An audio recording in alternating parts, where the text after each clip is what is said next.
One of the best ways we have for dealing with problems in our present is to go back and look at our past, see how things played out back then.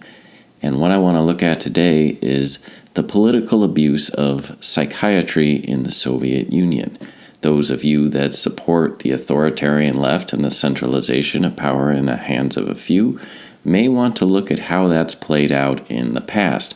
We see this very much today, and it's very relevant with the bonkers idea that Trump puts out, or the conspiracy theorists, rather than the left actually directly engaging in debate and discussion with ideas that they disagree with. It's censorship, abuse, and the weaponization of science. Interestingly, it's nothing new. Lastly, I want to look at the end game of cancel culture. Cancel culture. Those of you that think it's great fun to hurl accusations that are completely unfounded at your political opponents, get them deplatformed, and make them disappear, will probably want to see where that ends up, because you're not going to like it yourself. Once someone else gives up their freedom, you have actually given up your freedom yourself. So I want to start here with just looking at the Wikipedia on the history of the political abuse of psychiatry in the Soviet Union, and then we'll look into a first-hand account through Vladimir Bukowski's To Build a Castle. There was systematic political abuse of psychiatry in the Soviet Union based on the interpretation of political opposition or dissent as a psychiatric problem. It was called psychopathological mechanisms of dissent, the basic idea being here, how can someone possibly be opposed to a system that's going to usher in the utopia? They must have psychological issues. Of course, they didn't want to deal with the ideas being presented. It was simply dismissed out of hand as someone who was bonkers. During the leadership of General Secretary Leonid Brezhnev, psychiatry was used to disable and remove from society political opponents who openly expressed beliefs that contradicted the official dogma. The term philosophical intoxication, I guess that means like speaking truth, for instance, was widely applied to the mental disorders diagnosed when people disagreed with the country's communist leaders, and by referring to the writings of the founding fathers of Marxism, Leninism, Karl Marx, Friedrich Engels, and Vladimir Lenin, made them the target of criticism. The Stalin-era criminal code often referred to anti-Soviet agitation, which was dissemination of fabrications known to be false, which defamed the Soviet political and social system. Oh my God, fact-checkers. Ideologically motivated fact-checkers. Nothing new under the sun. These laws were frequently applied in conjunction with the system of diagnosis for mental illness, developed by academician Andrei Shnevnesky. Together they established a framework within which non-standard beliefs could easily be defined as criminal offense and the basis subsequently for a psychiatric diagnosis. Kind of like a speech is violence sort of thing. The anti-Soviet political behavior of some individuals being outspoken in their opposition to the authorities, demonstrating for reform and writing critical books, were defined simultaneously as criminal acts and susceptible to ready-made diagnosis, the most popular of which was called sluggish schizophrenia. What is sluggish schizophrenia? Well, it was used in the Soviet Union to describe what was claimed to be a form of schizophrenia, characterized by a slowly progressive course. It was diagnosed even in patients who showed no symptoms of schizophrenia or any other psychotic disorders, on the assumption that these symptoms would appear later. Even religion was considered a mental illness. In accordance with the doctrine of state atheism, the religious beliefs of prisoners, including those of well-educated former atheists who had become adherents of a religious faith, was considered to be a form of mental illness that required treatment. It's very funny. As much as I respect him, I like to see Sargon of Akkad squirm when he tries to discuss our God-given rights, but being an atheist has to describe them as natural rights and then somehow explain why we have rights granted through nature, when of course nature would be more of a will to power than any sort of transcendent reality of humanity. Of course, it was the idea of the human soul which freed us from our ideas like slavery, ended the gladiatorial games in Rome, and set the intellectual stage for all of those rights which we all hold so dear and all like. But let's just kick God to the curb, because it's having someone watching and judging you is uncomfortable. It's interesting, many crooks liked to receive these sort of diagnoses because it kept them out of the work camps, it kept them out of the prisons. Once you were diagnosed with a mental disorder, the first diagnosis you received was generally the one that stuck, because then subsequent doctors would have to justify why previous doctors were wrong, and nobody wants to correct an expert, right, Scott Adams? Yeah. So without further smack talking, let's look at Vladimir Bukowski's book, To Build a Castle, and his experience in a psych ward. It will be very enlightening, trust me. The most sensible thing for the authorities would have been to simply release me, but their idiotic obstinacy and faith in their own omnipotence tripped them up yet again, for it was emerging that nobody had been punished for our defiant demonstration, and so, faithful to their tradition of beating one to frighten the rest, the authorities resolved not to let me out. They would let my soul rot in a series of lunatic asylums. In mid-January, I was hastily transferred to another hospital, Hospital Number 5, in the village of Troitskoy, about 40 miles from Moscow. They were hoping that the doctors in the new hospital would turn out to be more cooperative, and also by this time news of my case had filtered through to the Western press, and they were afraid less Western correspondents started paying me calls. My new hospital, the celebrated Stolbovoye, was situated outside the zone in which foreigners were permitted to travel. This hospital, which had been built at the beginning of the century, was intended for the compulsory treatment of people found guilty of petty crimes, stealing, prostitution, speculation, vagrancy, and similar untypical acts by the Soviet citizenry. It held a minimum of 12 to 15,000 patients. The majority of them were really chronically sick and had spent virtually their whole lives in here, especially the ones without relatives or whose relatives refused to have them at home. Yegor, for instance, blind and with an improbably large head like an embryo's, had been there since birth and was now pushing 40. "Well, how are things, Yegor?" The others used to ask him cheerfully. "Things are fine. My head's still mine." He would answer in his rasping voice, like a robot. There were paralytics with their tongues hanging out, living out their days here, slow-moving idiots like seals, skinny schizophrenics, epileptics falling into fits at hourly intervals, and of course, in every section, a small fellowship of sane, absolutely normal people, consisting mainly of Moscow thieves, pickpockets, burglars, and robbers. My fellow passenger in the loony van turned out to be an elderly, dyed-in-the-wool Moscow thief by the name of Sanya Kasharov. For a moment he looked at me searchingly, and then said in a low voice, "Got any dough?" "Some," I said equally quietly. "Give it here. They'll take it off you when they frisk you. It'll do for today. Tomorrow we'll drum up some more," he said in a business-like tone of voice, pushing my 10-ruble note into a matchbox.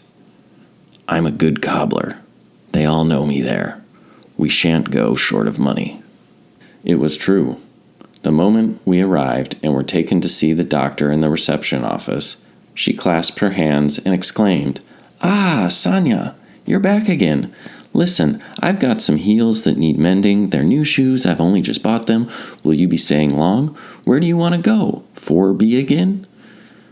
Only afterward did she turn her attention to me, but Sanya headed off all questions and simply said, "This one will come with me to 4B." Without even glancing into my file or reading the dread instructions of the KGB and the recommendations of the chief psychiatrist, the doctor assigned me to section 4B. No inspection, no questioning, no search.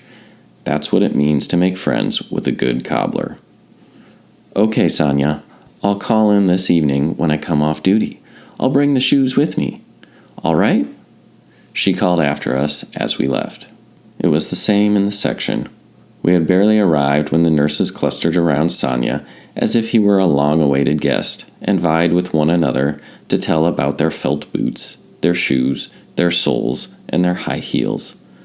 A good cobbler is in general a rarity nowadays, and out here, 40 miles from Moscow, was unheard of. People could scarcely travel to Moscow every time their children needed their boots stitched or their shoes resoled. Sonya was in great demand. The section was absolutely chock-a-block full with 200 men. People were sleeping on the floor, on benches, and on the dinner tables. You had to wait months for a bed in a living, moving queue. As a punishment for some misdemeanor, the doctor could confiscate your bed, your greatest blessing, and move you to the floor. To get a bed, people used to bribe the orderlies, but 2 beds were immediately made available for Sonya and me, side by side with a small table between them. 2 loonies were turfed out to sleep on the dining room floor. Even the nurse in charge was generosity itself, issuing us new flannelette pajamas, warm brown dressing gowns, and slippers. In short, we were treated royally, like foreign tourists at the Hotel National. The community of the Seine numbered about 8 in our section and consisted exclusively of professional crooks who had often been here before. While the scholarly world was engaged in debating, writing treatises, and conducting research into sluggish schizophrenia, the Moscow thieves had swiftly discerned its advantages. Instead of sweating it out for 5 years in the labor camps, felling timber, and rotting in punishment cells, how much better it was to be squatting in a mental ward for 6 to 8 months. Earlier convictions were disregarded. You didn't lose your residence permit, and there was no need to work. It was a piece of cake. They had all done some time in the labor camps and were in no hurry to go back. A clever man needed only one appearance before the Kashenko Hospital panel to secure himself a reliable diagnosis till the end of his days. Some of them had been here a dozen times already. The equivalent in the camps would have cost them 50 years. When they were let out, they went stealing again, then they were readmitted, and invariably returned to their favorite section, 4B, as if coming home.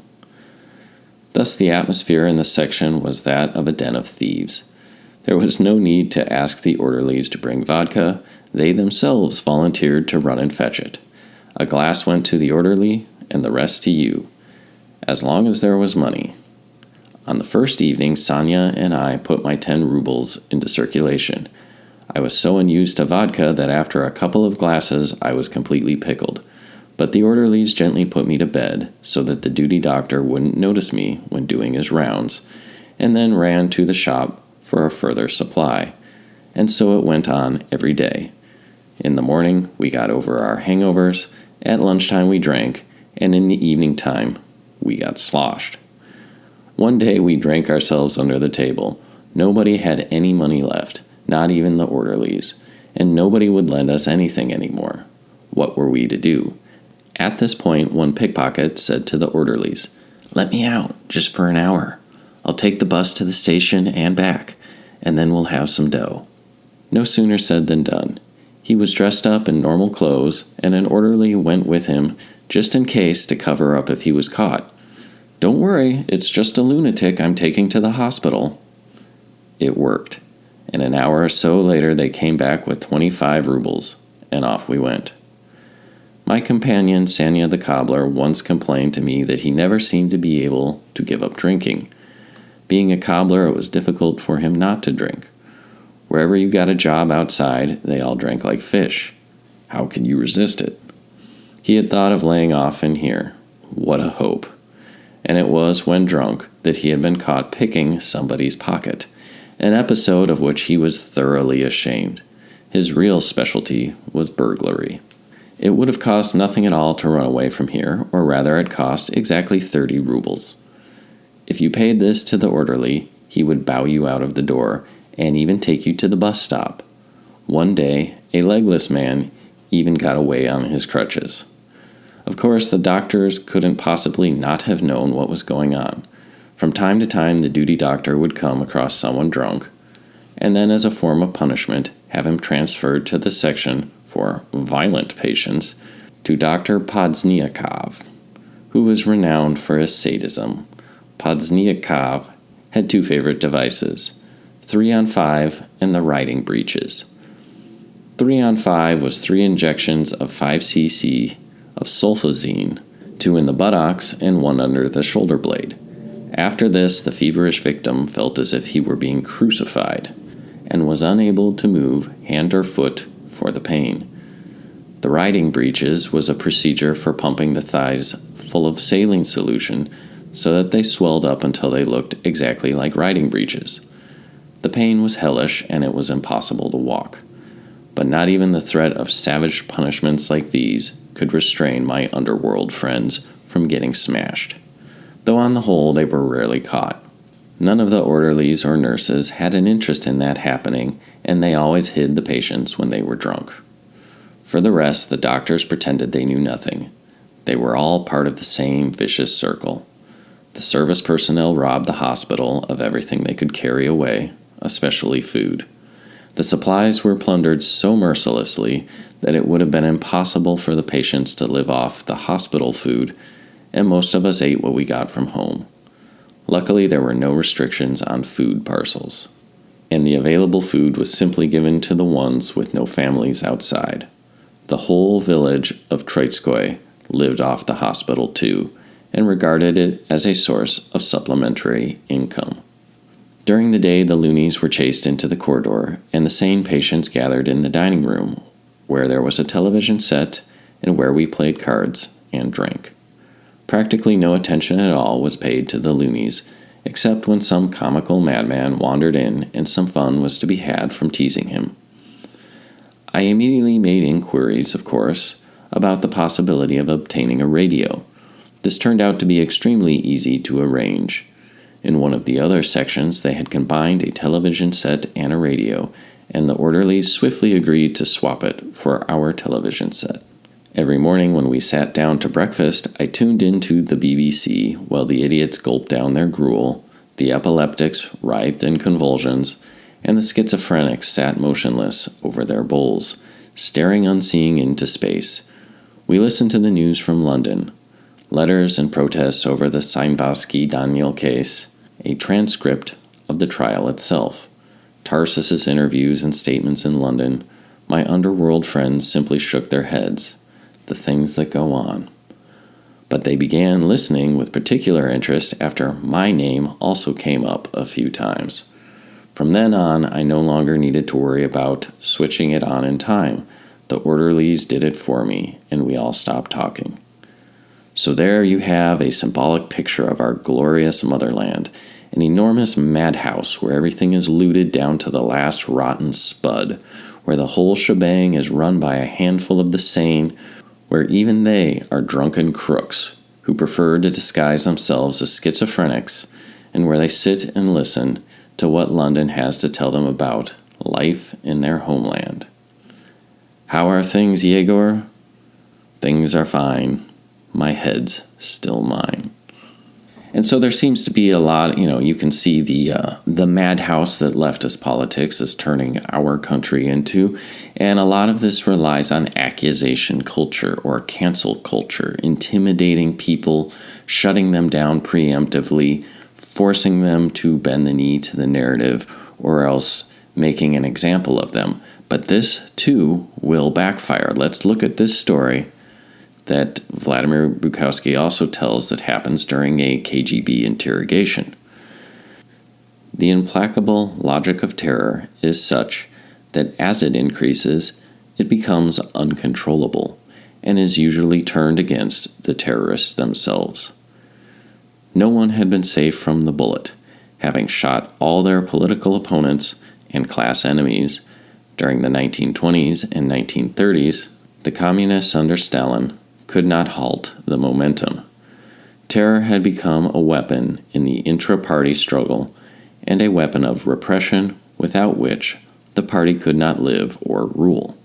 It turned out that 2/3 of the delegates to the 17th Congress of the party were enemies and had to be shot, and by the end of the 1940s, practically the entire membership of the Politburo had been replaced. Think that one over, censorship enthusiasts. Later I met a man whose story excellently illustrates the mechanics of this accelerating process. It happened in 1947. A colonel in the Tank Corps, he was arrested on a false denunciation and accused of high treason. There was no evidence of his guilt, and none was sought. All that his interrogators wanted from him was new names and new victims. They demanded that he name the people who had recruited him for foreign intelligence, and they tortured him cruelly. He was prepared to sign any idiocy against himself, but not to incriminate his totally innocent friends. At last, feeling that he could no longer hold out against the torture, and fearing to write a false denunciation of someone while he was delirious, he did something that took even himself by surprise. The interrogation and torture were being carried out by 3 KGB investigators, 1 chief investigator and 2 assistants. One day, when they were demanding that he name the enemies who had recruited him, he suddenly pointed his finger at the chief investigator and said, "You! It was you, you bastard, who recruited me. Don't you remember? On maneuvers outside Minsk in 1933 in the Birch Grove." "He's raving. He's gone mad. Take him away," said the chief investigator. No. Why do that?" said the other 2 with sudden interest. "It's very interesting. Let him go on." He never saw that chief investigator again. He was probably shot. One of the assistants took his place. The case was quickly brought to an end, and my acquaintance was dispatched to a camp with 25 years.